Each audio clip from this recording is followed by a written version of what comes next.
3/4 da superfície do planeta Terra são cobertos de água. No entanto, mais de 97% dessa água estão nos oceanos e mares. E menos de 3%, olha só, hein? Menos de 3% correspondem à água doce. E é muito pouco, né, gente? E está acabando. E esse é o tema do nosso podcast especial, Água e Trabalho. No episódio de hoje, no primeiro episódio, a nossa convidada é a juíza do trabalho, Graça Maria Borges de Freitas. A doutora Graça é licenciada em Pedagogia e bacharel em Direito pela Universidade Federal da Bahia. É mestre em Direito Constitucional pela UFMG e doutor em Direito também pela UFMG em Cotutela Internacional com a Universidade Externado da Colômbia. É juíza do trabalho desde 1997, juíza titular da primeira vara de Ouro Preto desde 2012.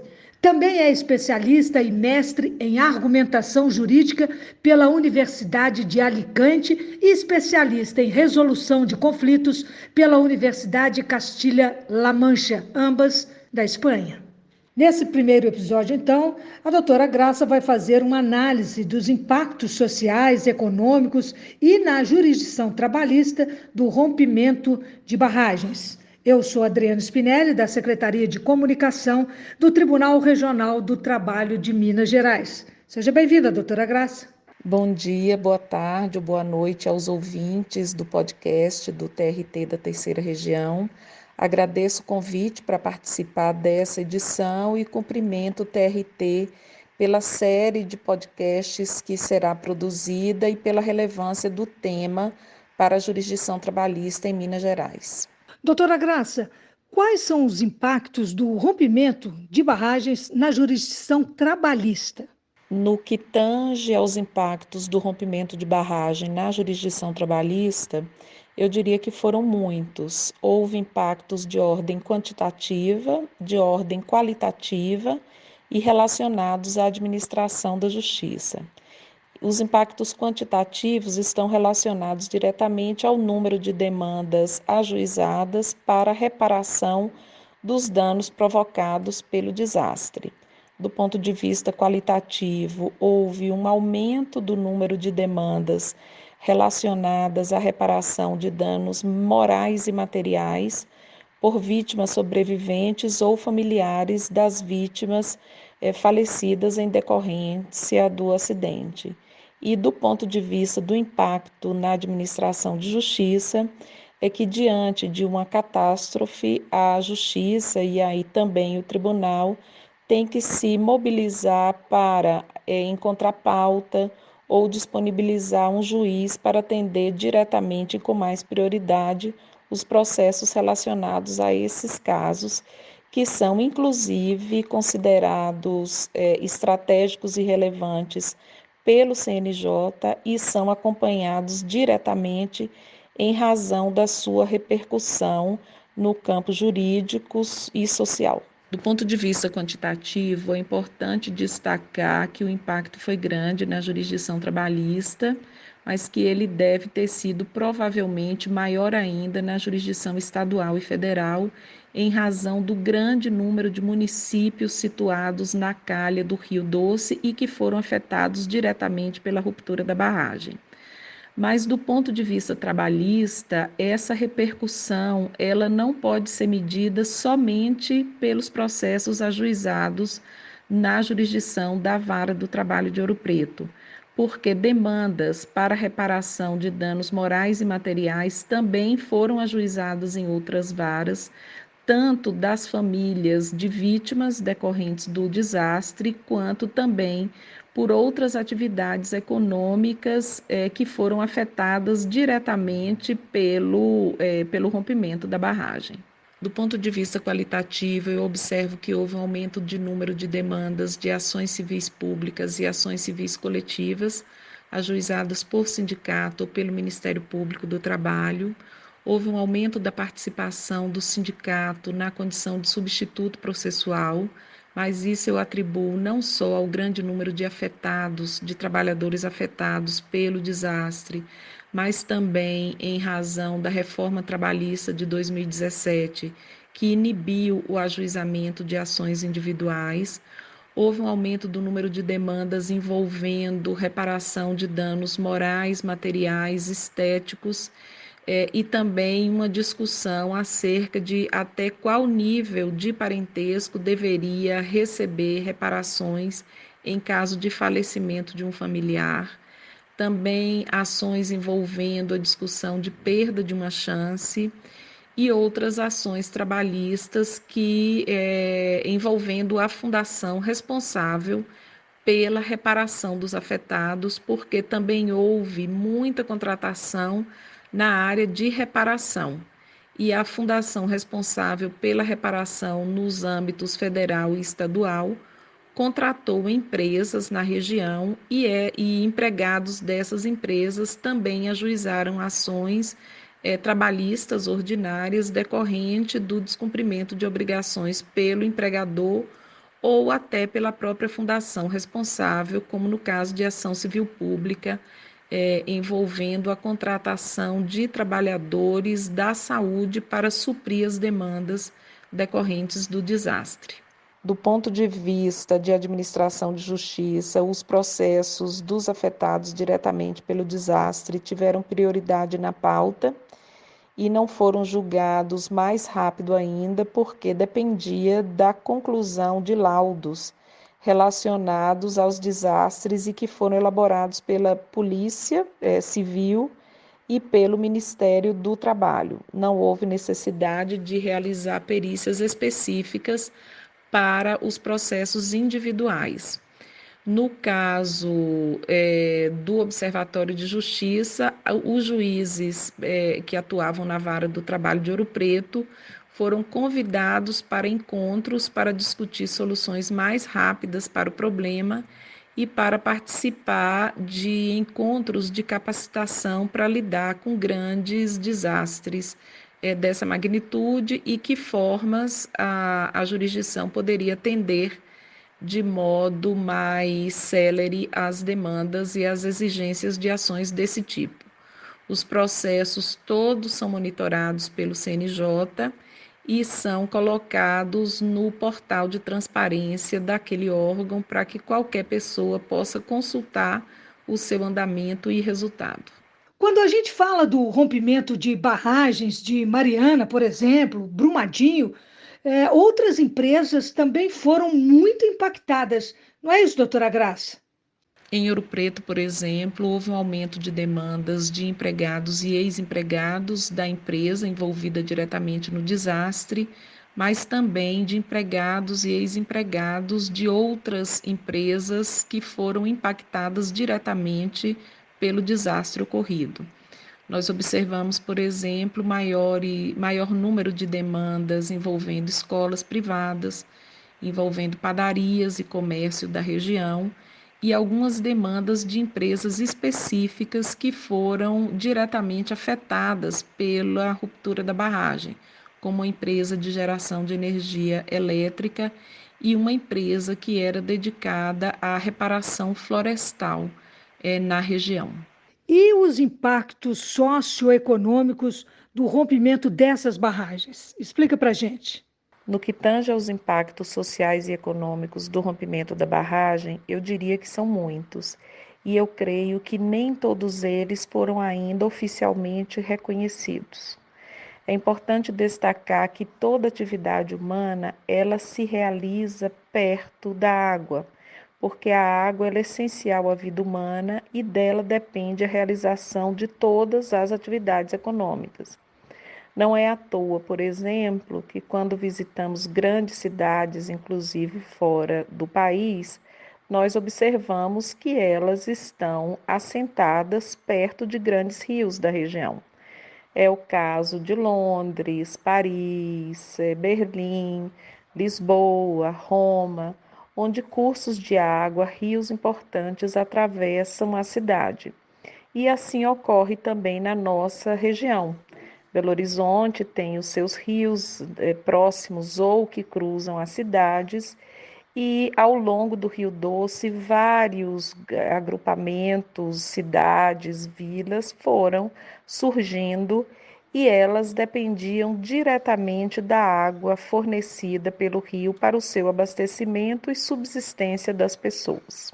A relação da água com a vida, com o trabalho, a gente está falando disso aqui, né, toda hora, mas passa também por vários outros direitos, né? Explica melhor para a gente, doutora Graça. Desde 2010, a ONU declara que a água é um direito fundamental e diz que é o bem mais essencial de todos para a realização de todos os outros direitos fundamentais.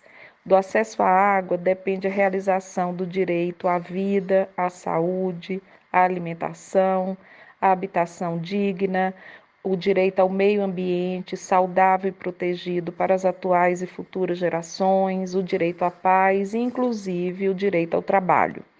Relatório da ONU de 2016 declara que 78% das atividades humanas das atividades econômicas dependem diretamente do acesso à água. Eu diria que 100% delas, porque no mínimo o trabalhador necessita de água para consumo próprio ou para higienização própria ou do local de trabalho. Então, preservar a água significa preservar as fontes de trabalho, emprego e renda, além de preservar a vida. A água também tem uma relação imaterial muito importante com todas as culturas. Ela está presente em todas as religiões, inclusive nos rituais de iniciação, como os batismos das várias religiões importantes e conhecidas no mundo. Ela tem um vínculo direto com a cosmovisão dos indígenas brasileiros e dos descendentes de africanos que trouxeram também a visão de mundo dos seus antepassados para o Brasil. Os rios, em muitas tribos indígenas, são consideradas pessoas vivas, né? São considerados pessoas vivas, inclusive o Rio Doce, que tem o nome de Uatu, pelos Krenak que habitavam na região, que significa pessoa. Então, o rio era um irmão, um familiar, um antepassado. E nesse sentido, toda atividade cultural, religiosa, humana está muito ligada ao prazer, aos efeitos sagrados que a água propicia. Vamos falar agora, então, sobre a importância do investimento econômico na água. Para quem se interessa sobre o impacto social do investimento econômico em água, saneamento básico e segurança hídrica, a Organização Mundial de Saúde ressalta que para cada dólar investido em água, são economizados mais de 4 dólares em gastos com saúde. A rede de pesquisadores de biodiversidade da USP preparou um relatório sobre água e serviços ecossistêmicos e ressalta que R$ 15 retornam para a economia para cada real investido em água e segurança hídrica. Vários outros estudos também apontam a importância do incremento do turismo, o incremento da valorização imobiliária para os bairros locais e regiões que preservam as suas fontes de água e que investem em água e saneamento básico. Bom, a gente já teve então 2 rompimentos de barragens trágicos, né? 2 desastres, Mariana e Brumadinho. Minas Gerais aprendeu a lição, doutora Graça? Como que está o estado hoje, os riscos, os cuidados, os investimentos, a prevenção? Por fim, eu ressaltaria que os casos envolvendo a barragem de Fundão e do Córrego do Feijão acenderam os alertas para a questão da segurança de barragens em Minas Gerais e no território nacional. Existem várias barragens de mineração de empresas que já encerraram suas atividades econômicas e algumas delas se encontram abandonadas ou sem o devido cuidado. É importante destacar que, segundo a legislação sobre resíduos sólidos, o gerador do resíduo é responsável pela sua conservação e tratamento. Então, uma empresa que gera uma barragem de rejeitos, ela é responsável pela manutenção e tratamento do seu destino enquanto essa barragem existir, enquanto a área não for devolvida ao meio ambiente com os resíduos devidamente tratados e a área recuperada. Infelizmente, o grau de riscos de barragens ativas ou encerradas em Minas Gerais, ele é muito elevado. Várias barragens têm risco de rompimento ou risco, em caso de rompimento, de afetação de grande parte de territórios, populações, cidades. Então, o assunto ele precisa ser levado a sério. Infelizmente, eu considero que, apesar da gravidade dos dois acidentes, dos dois desastres, a questão ainda não ganhou um espaço adequado na agenda pública. É preciso alertar para a importância da proteção das águas para a fonte de sobrevivência das pessoas e das atividades econômicas de Minas Gerais. É preciso reservar territórios que sejam isentos de atividade econômica, para que as áreas de produção de água, de recarga hídrica, sejam conservadas e preservadas e melhoradas para garantir o consumo de água e o abastecimento das populações e da atividade econômica. É importante levar a sério o licenciamento ambiental e o impacto que o licenciamento ambiental pode ter sobre as fontes de água.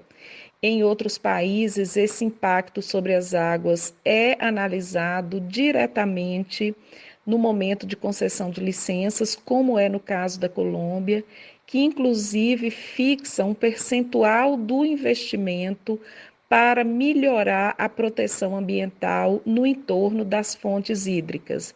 É muito importante conhecermos as bacias das quais nos alimentamos, as bacias hidrográficas, mudar a cultura sobre a água, criar uma cultura de preservação das fontes de água e preservar a atividade econômica, a atividade social e religiosa de impactos indesejados do tratamento e armazenamento inadequado de resíduos industriais.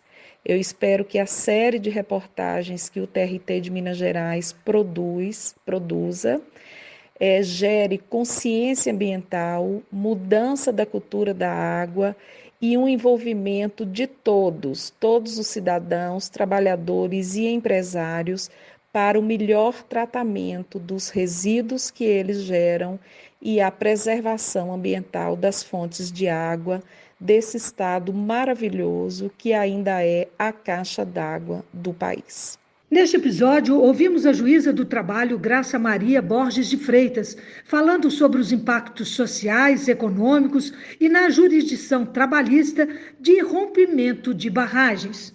No próximo episódio, vamos falar sobre o papel dos órgãos fiscalizadores.